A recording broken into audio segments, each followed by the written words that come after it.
Sarah Jessica Parker is addressing her rift with Kim Cattrall.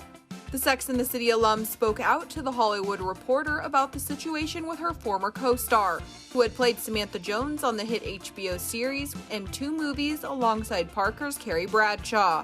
The star told Scott Feinberg on THR's Awards Chatter podcast that it's, quote, very hard to talk about the situation with Kim, also saying there were just a lot of public conversations about how she felt about the show, which Sarah says were, quote, very painful, because she felt they didn't reflect her and her other co-stars Cynthia Nixon or Kristen Davis's experience on the show. I've spent a lot of years working really hard to always be decent to everybody on the set, to take care of people, to be responsible to and for people, both my employers and the people that I feel I'm responsible for as a producer of the show. And there just isn't anyone who's ever talked about me this way, she said on the podcast. The 57-year-old continued, claiming that Cattrall wasn't asked to be a part of the recent And Just Like That spin-off HBO Max series because Kim, quote, made it clear that that wasn't something she wanted to pursue, and it no longer felt comfortable for us. So it didn't occur to us. That's not slamming her, it's just learning. Kim previously spoke with Variety in May, where she shared that she had never been asked to be a part of the series and would never step back into Samantha's stilettos in the future. Access Hollywood previously spoke with Sarah Jessica Parker at the premiere of And Just Like That, and she opened up about returning to play Carrie in the HBO Max spin-off series.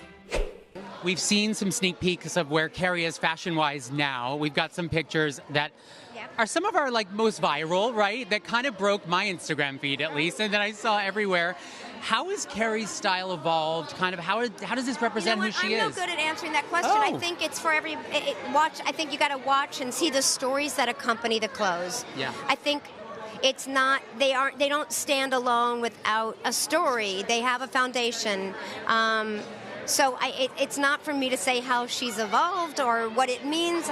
I think the clothes have always been part of the storytelling. They've been significant, not inconsequential, and sometimes purposefully inconsequential. But I can't I can't take that wrapper away and describe it. It needs to be all of one. That makes sense. Big and Carrie's relationship was something we followed and we loved for so long, and we love it. So do I. It's timeless. How are they? How are they doing? How will we find them? They're good. I mean, they're incredibly happy. They're lucky. They're lucky. They stayed happy. I think in a period where a lot of women kind of revisit ideas about who they are and what they wanted, and what makes them happy, what is contentment, where is home. Carrie was fortunate after a very complicated, silly, foolish, grandly romantic relationship. It works, and so I think they're really lucky.